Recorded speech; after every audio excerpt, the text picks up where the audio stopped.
ಉಳಿದ್ರ ಬೆನ್ನಲ್ಲೇ ಇದೇ ವಿಚಾರಕ್ಕೆ ಸಂಬಂಧಪಟ್ಟಂತೆ ಒಂದು ಬ್ರೇಕಿಂಗ್ ನ್ಯೂಸ್ ಲಭ್ಯ ಆಗ್ತಾ ಇದೆ. ಸಿಟಿ ರವಿ ಎನ್ಕೌಂಟರ್ಗೆ ನಡೆದಿತ್ತ ಸ್ಕೆಚ್ ಅನ್ನುವಂಥ ಪ್ರಶ್ನೆ ಈಗ ಕೇಂದ್ರ ಸಚಿವ ಪ್ರಹ್ಲಾದ್ ಜೋಶಿ ಕೊಟ್ಟಂತ ಸ್ಫೋಟಕ ಹೇಳಿಕೆ ಇದು. ಮಾಧ್ಯಮದವರು ಇಲ್ಲದಿದ್ರೆ ಸಿಟಿ ರವಿ ಎನ್ಕೌಂಟರ್ ಆಗ್ತಿದ್ರು, ಫೇಕ್ ಎನ್ಕೌಂಟರ್ಗೆ ಪೊಲೀಸರು ಪ್ಲಾನ್ ಮಾಡಿದ್ರು ಅಂತ ಸ್ಫೋಟಕ ಹೇಳಿಕೆಯನ್ನು ಕೊಟ್ಟಿದ್ದಾರೆ. ಸಿಟಿ ರವಿ ಅವರನ್ನ ಮುಗಿಸುವ ಯೋಚನೆ ಇತ್ತು ಅಂತ ಅನ್ಸುತ್ತೆ, ಆದ್ರೆ ಪೊಲೀಸರಿಗೆ ಸರಿಯಾದಂತ ಅವಕಾಶ ಸಿಕ್ಕಿಲ್ಲ. ಪೊಲೀಸರ ವಿರುದ್ಧವೇ ಸಚಿವ ಜೋಶಿ ಗಂಭೀರ ಆರೋಪ ಮಾಡಿದ್ರು. ಹಾಗಾದ್ರೆ ಜೋಶಿ ಆರೋಪ ಮಾಡಿದ್ದು ಅದರಲ್ಲಿ ಎಷ್ಟು ಸತ್ಯತೆ ಇದೆ ನೋಡಿ. ಎನ್ಕೌಂಟರ್ಗೆ ಸರ್ಚ್ ನಡೆದಿತ್ತ, ಇದು ಸಾಧ್ಯನಾ? ಹಾಗಾದ್ರೆ ಜೋಶಿ ಏನ್ ಹೇಳಿದ್ರು ನೋಡೋಣ. ಅವಕಾಶ ಸಿಕ್ಕರೆ ಸಿಟಿ ರವಿ ಅವರನ್ನ ಮುಗಿಸ್ಬೇಕು ಅಂತ ಇತ್ತು ಕಾಣ್ತದೆ ಅವ್ರಿಗೆ, ಆದರೆ ಸರಿಯಾದ ಅವಕಾಶ ಸಿಕ್ಕಿಲ್ಲ. ಮತ್ತು ನಮ್ಮ ಇನ್ನೊಬ್ಬರು MLC ಕೇಶವ ಪ್ರಸಾದ್ ಅವರು ಸತತವಾಗಿ ಹಿಂದಿದ್ದರು, ಮತ್ತು ಕೆಲವು ಮಾಧ್ಯಮದವರು ಅದರಿಂದನೇ ನಮಗೆ ಲೈವ್ ಲೊಕೇಶನ್ ಸಿಗ್ತಾಯಿತ್ತು. ಆ್ಯಕ್ಚುಲಿ ಮಾಧ್ಯಮದವ್ರಿಗೆ ಧನ್ಯವಾದ ಹೇಳ್ಬೇಕಂತ ರಾತ್ರಿ ಒಳಗೆ ಬೆಳಗಾವಿ ಮಾಧ್ಯಮದವರು ಬೆನ್ನು ಹತ್ತಿ ಮೊಬೈಲ್ದಲ್ಲಿ ಶೂಟಿಂಗ್ ತಕ್ಕೊಂಡು ಅದನ್ನು ಸದಾ ಕಂಪ್ಲೀಟ್ ಡಿಟೇಲ್ ಲೊಕೇಶನ್ ಹಾಕ್ತಾಯಿದ್ರು. ಇಲ್ಲಾಂದರೆ ಬಹುಶಃ ಸಿಟಿ ರವಿನ ಫೇಕ್ ಎನ್ಕೌಂಟರ್ ಮಾಡುವಂಥ ವಿಚಾರ ಅಲ್ಲಿನ ಪೊಲೀಸ್ ತಂಡಕ್ಕಿತ್ತು ಅಂತ ನನಗೆ ಅನ್ನಿಸ್ತಾ ಇದೆ. ರಾಜಕೀಯ ಕೈವಾಡ ಇದ್ದೇ ಅದು ಅದ್ರ ಯಾರಂತನೂ ತನಿಖೆಯಿಂದ ಹೊರಗೆ ಬರ್ತದೆ. ನಾವು ತನಿಖೆ ಕೋರ್ಟಿಗೆ ಹೋಗ್ತೀವಿ.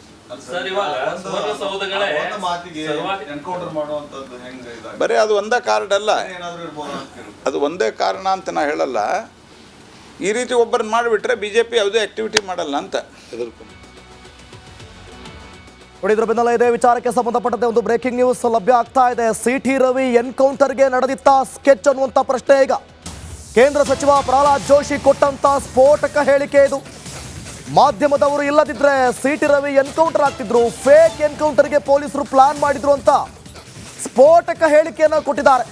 ಸಿಟಿ ರವಿ ಅವರನ್ನ ಮುಗಿಸುವ ಯೋಚನೆ ಇತ್ತು ಅಂತ ಅನ್ಸುತ್ತೆ, ಆದ್ರೆ ಪೊಲೀಸರಿಗೆ ಸರಿಯಾದಂತ ಅವಕಾಶ ಸಿಕ್ಕಿಲ್ಲ. ಪೊಲೀಸರ ವಿರುದ್ಧವೇ ಸಚಿವ ಜೋಶಿ ಗಂಭೀರ ಆರೋಪ ಮಾಡಿದ್ರು. ಹಾಗಾದ್ರೆ ಜೋಶಿ ಆರೋಪ ಮಾಡಿದ್ದು ಅದರಲ್ಲಿ ಎಷ್ಟು ಸತ್ಯತೆ ಇದೆ ನೋಡಿ. ಎನ್ಕೌಂಟರ್ಗೆ ಸರ್ಚ್ ನಡೆದಿತ್ತ, ಇದು ಸಾಧ್ಯನಾ? ಹಾಗಾದ್ರೆ ಜೋಶಿ ಏನ್ ಹೇಳಿದ್ರು ನೋಡೋಣ.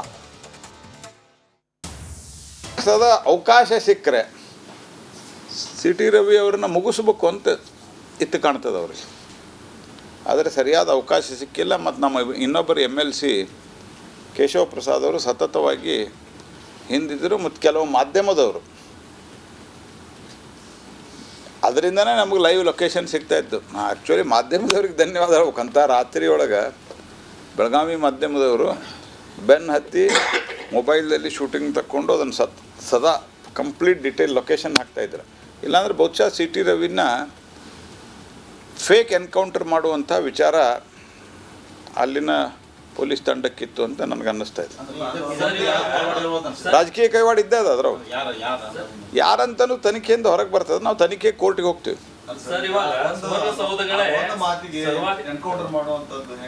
ಬರೀ ಅದು ಒಂದೇ ಕಾರ್ಡ್ ಅಲ್ಲ, ಅದು ಒಂದೇ ಕಾರಣ ಅಂತ ನಾ ಹೇಳಲ್ಲ.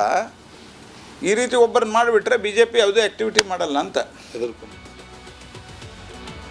ಉಳಿದ್ರ ಬೆನ್ನಲ್ಲೇ ಇದೇ ವಿಚಾರಕ್ಕೆ ಸಂಬಂಧಪಟ್ಟಂತೆ ಒಂದು ಬ್ರೇಕಿಂಗ್ ನ್ಯೂಸ್ ಲಭ್ಯ ಆಗ್ತಾ ಇದೆ. ಸಿಟಿ ರವಿ ಎನ್ಕೌಂಟರ್ಗೆ ನಡೆದಿತ್ತ ಸ್ಕೆಚ್ ಅನ್ನುವಂಥ ಪ್ರಶ್ನೆ ಈಗ ಕೇಂದ್ರ ಸಚಿವ ಪ್ರಹ್ಲಾದ್ ಜೋಶಿ ಕೊಟ್ಟಂತ ಸ್ಫೋಟಕ ಹೇಳಿಕೆ ಇದು. ಮಾಧ್ಯಮದವರು ಇಲ್ಲದಿದ್ರೆ ಸಿಟಿ ರವಿ ಎನ್ಕೌಂಟರ್ ಆಗ್ತಿದ್ರು, ಫೇಕ್ ಎನ್ಕೌಂಟರ್ಗೆ ಪೊಲೀಸರು ಪ್ಲಾನ್ ಮಾಡಿದ್ರು ಅಂತ ಸ್ಫೋಟಕ ಹೇಳಿಕೆಯನ್ನು ಕೊಟ್ಟಿದ್ದಾರೆ. ಸಿಟಿ ರವಿ ಅವರನ್ನ ಮುಗಿಸುವ ಯೋಚನೆ ಇತ್ತು ಅಂತ ಅನ್ಸುತ್ತೆ, ಆದ್ರೆ ಪೊಲೀಸರಿಗೆ ಸರಿಯಾದಂತ ಅವಕಾಶ ಸಿಕ್ಕಿಲ್ಲ. ಪೊಲೀಸರ ವಿರುದ್ಧವೇ ಸಚಿವ ಜೋಶಿ ಗಂಭೀರ ಆರೋಪ ಮಾಡಿದ್ರು. ಹಾಗಾದ್ರೆ ಜೋಶಿ ಆರೋಪ ಮಾಡಿದ್ದು ಅದರಲ್ಲಿ ಎಷ್ಟು ಸತ್ಯತೆ ಇದೆ ನೋಡಿ. ಎನ್ಕೌಂಟರ್ಗೆ ಸರ್ಚ್ ನಡೆದಿತ್ತ, ಇದು ಸಾಧ್ಯನಾ? ಹಾಗಾದ್ರೆ ಜೋಶಿ ಏನ್ ಹೇಳಿದ್ರು ನೋಡೋಣ. ಅವಕಾಶ ಸಿಕ್ಕರೆ ಸಿಟಿ ರವಿ ಅವರನ್ನ ಮುಗಿಸ್ಬೇಕು ಅಂತ ಇತ್ತು ಕಾಣ್ತದೆ ಅವ್ರಿಗೆ, ಆದರೆ ಸರಿಯಾದ ಅವಕಾಶ ಸಿಕ್ಕಿಲ್ಲ. ಮತ್ತು ನಮ್ಮ ಇನ್ನೊಬ್ಬರು MLC ಕೇಶವ ಪ್ರಸಾದ್ ಅವರು ಸತತವಾಗಿ ಹಿಂದಿದ್ದರು, ಮತ್ತು ಕೆಲವು ಮಾಧ್ಯಮದವರು ಅದರಿಂದನೇ ನಮಗೆ ಲೈವ್ ಲೊಕೇಶನ್ ಸಿಗ್ತಾಯಿತ್ತು. ಆ್ಯಕ್ಚುಲಿ ಮಾಧ್ಯಮದವ್ರಿಗೆ ಧನ್ಯವಾದ ಹೇಳ್ಬೇಕಂತ ರಾತ್ರಿ ಒಳಗೆ ಬೆಳಗಾವಿ ಮಾಧ್ಯಮದವರು ಬೆನ್ನು ಹತ್ತಿ ಮೊಬೈಲ್ದಲ್ಲಿ ಶೂಟಿಂಗ್ ತಕ್ಕೊಂಡು ಅದನ್ನು ಸದಾ ಕಂಪ್ಲೀಟ್ ಡಿಟೇಲ್ ಲೊಕೇಶನ್ ಹಾಕ್ತಾಯಿದ್ರು. ಇಲ್ಲಾಂದರೆ ಬಹುಶಃ ಸಿಟಿ ರವಿನ ಫೇಕ್ ಎನ್ಕೌಂಟರ್ ಮಾಡುವಂಥ ವಿಚಾರ ಅಲ್ಲಿನ ಪೊಲೀಸ್ ತಂಡಕ್ಕಿತ್ತು ಅಂತ ನನಗೆ ಅನ್ನಿಸ್ತಾ ಇದೆ. ರಾಜಕೀಯ ಕೈವಾಡ ಇದ್ದೇ ಅದ ಅದ್ರ ಯಾರಂತನೂ ತನಿಖೆಯಿಂದ ಹೊರಗೆ ಬರ್ತದೆ. ನಾವು ತನಿಖೆ ಕೋರ್ಟಿಗೆ ಹೋಗ್ತೀವಿ.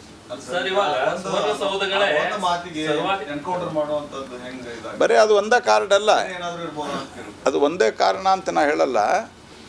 ಈ ರೀತಿ ಒಬ್ಬರನ್ನ ಮಾಡಿಬಿಟ್ರೆ BJP ಯಾವುದೇ ಆಕ್ಟಿವಿಟಿ ಮಾಡಲ್ಲ ಅಂತ. ಹೆಚ್ಚು ಬಾರಿ ನನ್ನನ್ನು ಫೋರ್ಸಿಬಲಿ ಫೋನ್ ಕಿತ್ಕೊಳ್ಳೋ ಪ್ರಯತ್ನ ಮಾಡಿದ್ರು. ಆಗ ನಾನು ಸ್ವಲ್ಪ ಆಕ್ರೋಶಭರಿತನಾಗಿ ನನ್ನೇನಾದ್ರು ಫೋರ್ಸಿಬಲಿ ಕಿತ್ಕೊಂಡ್ರೆ ನನ್ನ ಅರೆಸ್ಟ್ ಮಾಡಿದ್ದೀರಾ ಹೇಳಿ, FIR ಕಾಪಿ ಕೊಡಿ, ನನ್ನೇನಾದ್ರು ಈ ರೀತಿ ಫೋರ್ಸಿಬಲಿ ಮಾಡಿದ್ರೆ ನಾನು ಹಳೆ ರವಿ ಆಗಬೇಕಾಗತ್ತೆ ಅಂತ ಜೋರು ತಳ್ಳಾಟ ನೂಕಾಟ ಜಟಾಪಟಿಯರೊಳಗೆ ನಡೀತು. ಇನ್ನು ಪದೇ ಪದೇ ಅಧಿಕಾರಿಗಳು ಯಾರ ಜೊತೆ ಮಾತಾಡ್ತಿದ್ರು, ಸಿಎಂ ಹೆಬ್ಬಾಳ್ಕರ್ ಜೊತೆ ಸಂಪರ್ಕ ಇತ್ತು ಅನ್ನೋ ಅನುಮಾನ ಕೂಡ ಸಿಟಿ ರವಿ ವ್ಯಕ್ತಪಡಿಸಿದ್ದಾರೆ. ಮುಖ್ಯಮಂತ್ರಿಗಳು ಡೈರೆಕ್ಷನ್ ಕೊಡ್ತಿದ್ರು, ಉಪಮುಖ್ಯಮಂತ್ರಿಗಳು ಡೈರೆಕ್ಷನ್ ಕೊಡ್ತಿದ್ರು, ಸ್ವತಃ ಸಚಿವೆ ಶ್ರೀಮತಿ ಲಕ್ಷ್ಮೀ ಹೆಬ್ಬಾಳ್ಕರ್ ಅವರು ಡೈರೆಕ್ಷನ್ ಕೊಡ್ತಿದ್ರು, ಅಥವಾ ಹಿರಿಯ ಪೊಲೀಸ್ ಅಧಿಕಾರಿಗಳು ನಾವೆಲ್ಲ ನೋಡ್ಕೊಳ್ತೀವಿ ಬಿಡಿ ಸಾರ್ ಅಂತ ಹೇಳಿ ಡೈರೆಕ್ಷನ್ ಕೊಡ್ತಾ ಇದ್ರು. ಇದು ನ್ಯಾಯಾಂಗ ತನಿಖೆ ಆಗಬೇಕು. ಅವರ ಖಾಸಗಿ ಫೋನು, ಅಫಿಷಿಯಲ್ ಫೋನು, ಎರಡರ ಕಾಲ್ ರೆಕಾರ್ಡು ಕೂಡ ತನಿಖೆ ಆಗಬೇಕು. ನನಗೆ ಜೀವ ಬೆದರಿಕೆ ಇದೆ, ಸರ್ಕಾರ ಭದ್ರತೆ ನೀಡಬೇಕು. ಹಲ್ಲೆಗೆ ಬಂದವರು ಹೆಬ್ಬಾಳ್ಕರ್ PA ಅಂತ ಬಿಟ್ರ? ಗೃಹ ಸಚಿವರಿಗೆ ಸಾಮರ್ಥ್ಯ ಇದ್ರೆ ಹಲ್ಲೆಕೋರರ ವಿರುದ್ಧ ಕ್ರಮ ಕೈಗೊಳ್ಳಲಿ ಅಂತ ಸಿಟಿ ರವಿ ಆಕ್ರೋಶಗೊಂಡ್ರು. News desk, republic Kannada. C T Ravi ಒಂದು ಕಡೆ ಆಕ್ರೋಶವನ್ನು ಹೊರಹಾಕ್ತಿದ್ದಾರೆ. ನಡೆದಂತಹ ಘಟನೆ ಬಗ್ಗೆ ಜನರಿಗೆ ತಿಳಿಸ್ತಿದ್ದಾರೆ. ಸ್ವತಃ ಅವರೇ ಖುದ್ದು ಮಾತನಾಡ್ತಿದ್ದಾರೆ ಏನೆಲ್ಲ ಆಯಿತು ಅಂತೇಳಿ. ಒಂದು ಕಡೆ ಅದಾದರೆ ಮತ್ತೊಂದು ಕಡೆ ಈ ರಾಜ್ಯ ರಾಜಕೀಯದಲ್ಲಿ ಲೆಕ್ಕಾಚುಕ್ತ ಚರ್ಚೆ ಬೇರೆ ಜೋರಾಗ್ತಾ ಇದೆ. ಏನಪ್ಪ ಇದು ಲೆಕ್ಕಾಚುಕ್ತ? ಕಾಂಗ್ರೆಸ್ ಲೆಕ್ಕಾಚುಕ್ತ ಮಾಡ್ತೀನಿ ಅಂತ ಪರಿಷತ್ ಸದಸ್ಯ ಸಿಟಿ ರವಿ ಗುಡುಗಿದ್ದಾರೆ. ಈ ಥರ ಗುಡುಗಿದ್ರೆ ಆ ಕಡೆಯಿಂದ ಯಾರು ಕೌಂಟರ್ ಕೊಟ್ಟಿಲ್ವಾ? ಹಾಗಾದರೆ ಕೊಟ್ಟಿದ್ದಾರೆ. ಇದಕ್ಕೆ DCM DK ಶಿವಕುಮಾರ್ ಕೌಂಟರ್ ಕೊಟ್ಟಿದ್ದಾರೆ. ಈ ಇಬ್ಬರ ನಡುವಿನ ಮಾತಿನ ಸಮರ ಜೋರಾಗಿದೆ. ಆ ಮಾತಿನ ಸಮರ ಹೇಗಿತ್ತು ಅಂತ ನೀವೇ ನೋಡಿ. ರಾತ್ರಿಡೀ 3 ಜಿಲ್ಲೆ ದರ್ಶನ ಮಾಡಿಸಿದ್ದಾರೆ. ಬೆಳಗಾವಿ, ಧಾರವಾಡ ಮತ್ತು ಬಾಗಲಕೋಟೆ ಜಿಲ್ಲೆ. ನಾನು ಅದಕ್ಕೆ ಈಗಾಗಲೇ ನಾನು ಈಗೇನು ಮಾತಾಡೋದಿಲ್ಲ, ಆಮೇಲೆ ನಾನು ಮಾತಾಡ್ತೀನಿ. ಸರ್ ಈ ರೀತಿ ಇದು ತಾನಾಸಾಯಿ ಸರ್ಕಾರದಲ್ಲಿ ಮಾತ್ರ ಸಾಧ್ಯ. ಸರ್ವಾಧಿಕಾರಿ ಸರ್ಕಾರದಲ್ಲಿ ಹೆಚ್ಚಿಗೆ ದಿನ ನಡೆಯೋದಿಲ್ಲ. ಎಲ್ಲದಕ್ಕೂ ಲೆಕ್ಕ ಚುಕ್ತ ಆಗೇ ಆಗುತ್ತೆ. ಲೆಕ್ಕ ಚುಕ್ತ ಆಗೇ ಆಗುತ್ತೆ. ಇಲ್ಲ, ನನಗೆ ಯಾವ ಕಾರಣಕ್ಕೆ ಕಸ್ಟಡಿಗೆ ತೊಗೊಂಡಿದ್ದೀವಿ ಅನ್ನೋದನ್ನು ಹೇಳಿಲ್ಲ, FIRನೂ ಕೊಟ್ಟಿಲ್ಲ, ಮತ್ತು ಜನಪ್ರತಿನಿಧಿನ ಹೆಂಗೆ ನಡೆಸ್ಕೋಬೇಕು ಅನ್ನೋ ಆ ರೀತಿ ನಡೆಸ್ಕೊಂಡಿಲ್ಲ. ನೋಡಪ್ಪ, ಇಂಥ ಲೆಕ್ಕಚ್ಯುತಗಳೆಲ್ಲ ಭಾಳ ಸಂತೋಷ. ಒಬ್ರಿಗೆ ನಾ ಲೆಕ್ಕಚ್ಯುತ ಮಾಡ್ಕೊಳಕ್ಕೆ ಎಲ್ಲರಿಗೂ ಅವ್ರವ್ರ ಕೆಪಾಸಿಟಿನ ಅವ್ರ ಲೆಕ್ಕಚ್ಯುತ ಮಾಡ್ಕೊಳ್ತಾರೆ. ನೋಡಪ್ಪ, ಇಂಥ ಲೆಕ್ಕಚ್ಯುತಗಳೆಲ್ಲ ಭಾಳ ಸಂತೋಷ. ಒಬ್ರಿಗೆ ನಾ ಲೆಕ್ಕಚ್ಯುತ ಮಾಡ್ಕೊಳಕ್ಕೆ ಎಲ್ಲರಿಗೂ ಅವ್ರವ್ರ ಕೆಪಾಸಿಟಿನ ಅವ್ರ ಲೆಕ್ಕಚ್ಯುತ ಮಾಡ್ಕೊಳ್ತಾರೆ.